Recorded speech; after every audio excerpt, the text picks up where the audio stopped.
The new thought-terminating cliche whenever anybody critiques JK Rowling's politics is that she is entitled to her views. It's gotten so popular that the CEO of Warner Brothers is trying it out. It's pretty clear those are her personal political views, he added.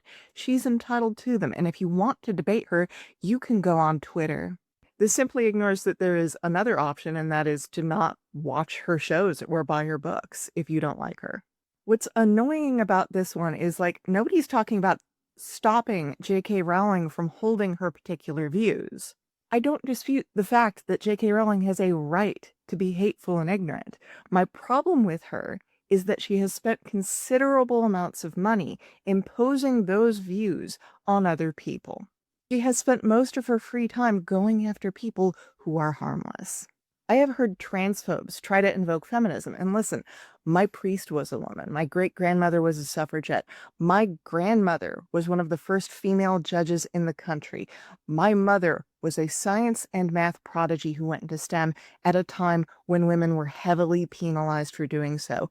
And you, transphobes, are not feminists. Those women were feminists, and I don't appreciate you appropriating their legacy for something you have had no part of.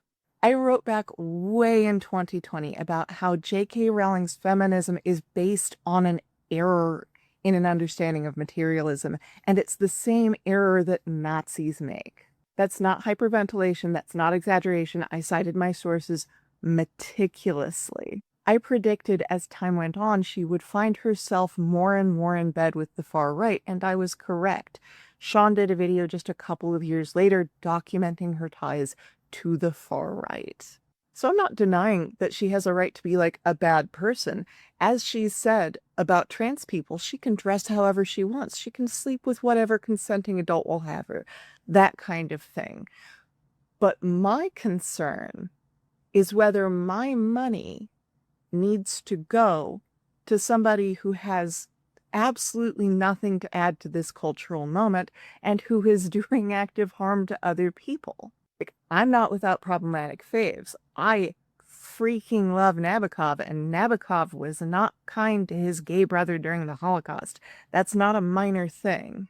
But Nabokov is dead, and he was arguably the best writer of the 20th century. JK Rowling does not have a case to make about being, like, essential. At least not in my life. And to be honest, JK Rowling is kind of a knockoff Roald Dahl with less of his talent and more of his flaws. So, for me, she's just disposable.